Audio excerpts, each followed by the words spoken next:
Hello, good morning mga ka-business. So, ito po ang ating video for today. So, gagawa po tayo ng napakasimple na nilaga na manok.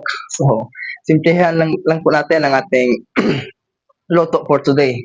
So, bale, meron tayo ditong mga 500 grams na chicken na atin ang hinihiwa-hiwa na natin at malinis na po yan at ready to cook na po yan ang ating dressed chicken na nasa mga 500 grams. So, hinahanda lang natin ang ating mga ingredients.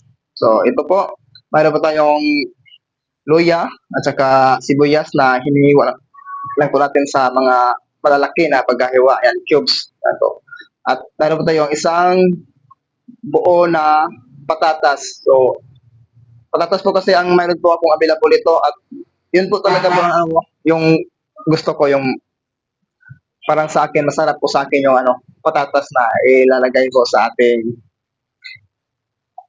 nilaga na manok. So, yan po mga ka-business. At mayroon po tayong mga 1/8 1/8 na dahon ng repolyo.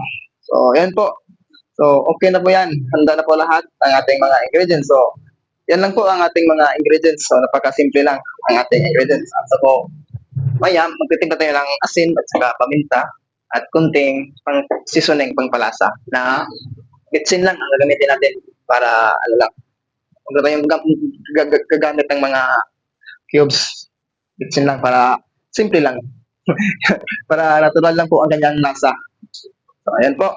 So, kukuha tayo ng kawali. Ay, yung ating ito, sandok. So, bali, ang una natin gagawin mga business is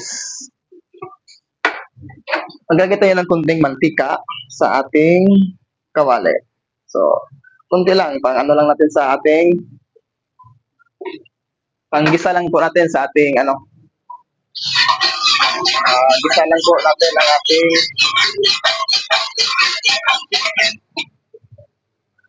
loya at saka sibuyas. Ayan po.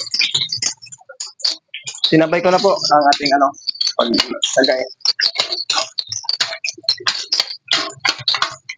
So, palalabasin lang muna natin ang kanyang aroma sa ating loya at saka sibuyas. Pag lumabas na po ang kanyang aroma, pwede na po natin isunod ang ating dressed chicken. So, ayan po. So, okay na to po. Okay na to mga ka-business. Hindi na natin masyado siyang suspahin. Kasi, ma-over na po ang kanyang So, sunod natin lang itong dressed chicken. So, igisa lang po natin ng kaunti bago natin lagyan ng sabaw. So, ganyan lang po kasimple ang ating pagluluto ng nilaga na manok.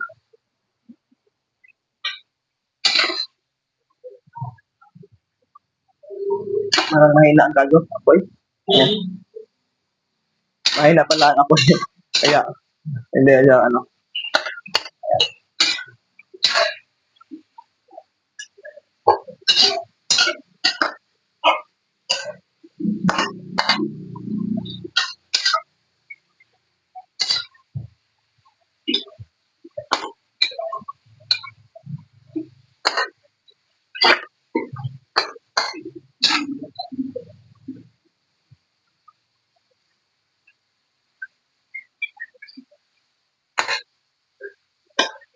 palalabasin lang po natin yung kanyang yung mga dugo-dugo, yung parang dugo sa manok na para hindi malangsa ang ating sabaw sa ating nilaga. Simple lang po. So, marami pong paraan sa pagluluto ng nilaga. So, depende na lang po kung anong mga cooking method po ang gagamitin nyo. So sa akin, ito muna ang ginagamit ko na pag-cooking method. So, pwede na, pwede kayong, hindi na kayo gumamit ng mantika. Lagyan nyo na lang lahat. At lalabas yan ang ganyang yung ganyang tubig sa manok. At ano din, basta depende na sa procedure nyo. Kanya na bahala. So, sa ngayon, ito ang ginagamit ko mga ka-business na procedure sa ating pagluto.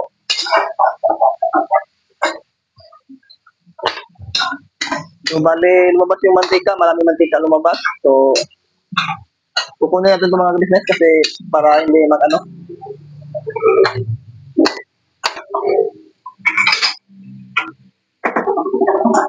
Ayoko na ang masyadong mamantika ang ating sabaw.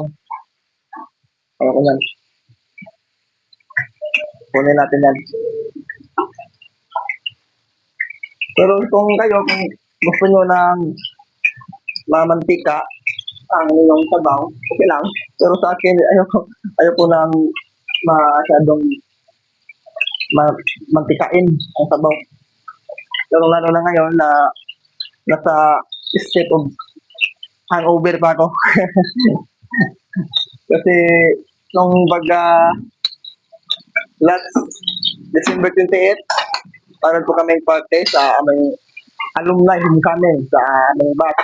So kaya, ayun, medyo napadami sa inom. At yan, hanggang ngayon, hangover pa. Kaya, nagluluto ako ng sabaw. So, okay na po ito mga ka-business. Pwede na po natin itong lagyan ng sabaw. At yun po mga ka-business. So, nalagyan na po natin ng sabaw. So, hintayin lang tayo yung kumulo ang ating sabaw. At hindi ko pala napakita sa inyo.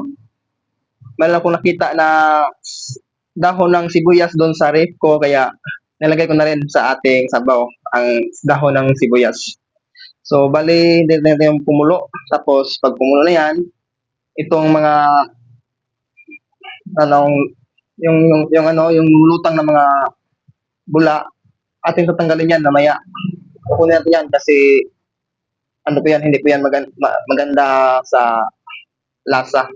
So, kukunin natin yung mga ang tawag nito sa scum. Ito.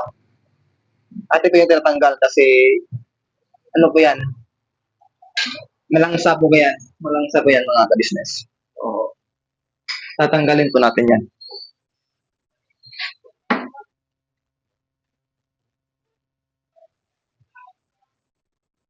So, ang ating patatas ato lang nilunod para masabay na rin siya maluto sa ating manok. Kasi matigas kasi din yung patatas. Sinabay ko na.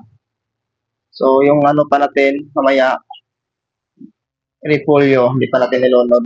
So, mamaya na lang yung repolyo. Kasi madali lang naman luto yan.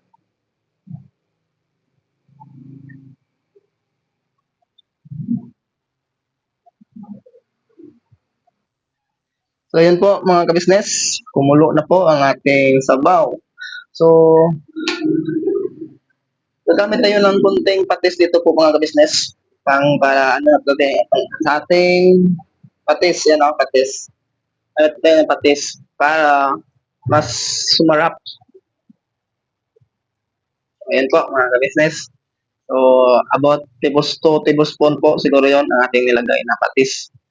At tikman lang muna natin bago natin lagyan ng asin at saka pangpalasa na bitsin.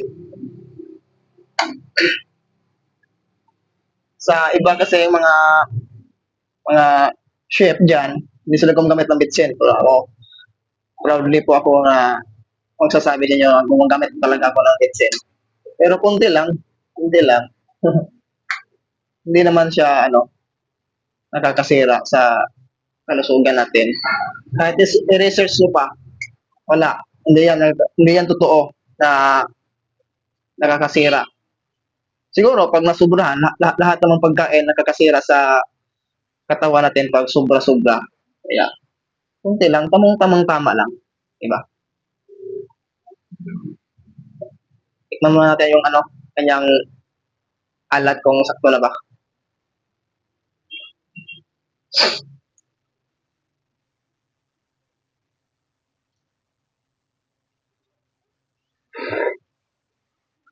Okay, kunti pang asin at pampalasa na bitsin. So yan po, konting asin, yan, para lumasa po. At naglagay po tayo ng ano, yung liso ng paminta para may ano din, ay kunting aroma na paminta ang ating sabaw. At yan, ganyan kalami ang ating bitsin, no? Yan ang kalami. Okay na yan. So, pang ano lang talaga, kunti lang talaga. Para sumarap naman ang ating sabaw. Huwag po kayong matakot gumamit ng bitsin. Basta wag lang yung sobrahan. Kunti-kunti lang.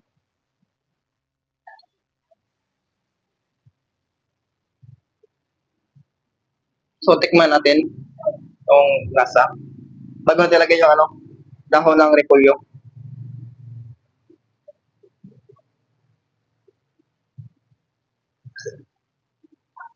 Ah, sarap.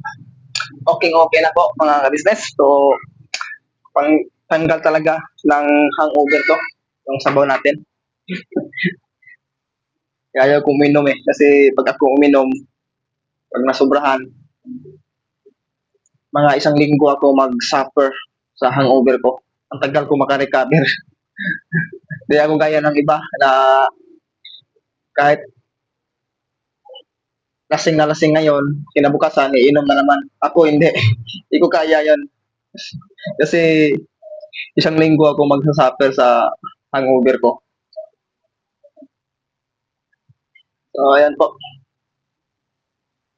So, luto na po. So, kuluin lang natin yung ilang minuto at atin lang kaunin at kakain na po tayo ng ating breakfast mga ka-business. So, thank you for watching and God bless. Sana po ay meron kayong nakuha mga idea sa ating video kung paano tayo magluluto ng ating pagkain. So, ayan po. Thank you.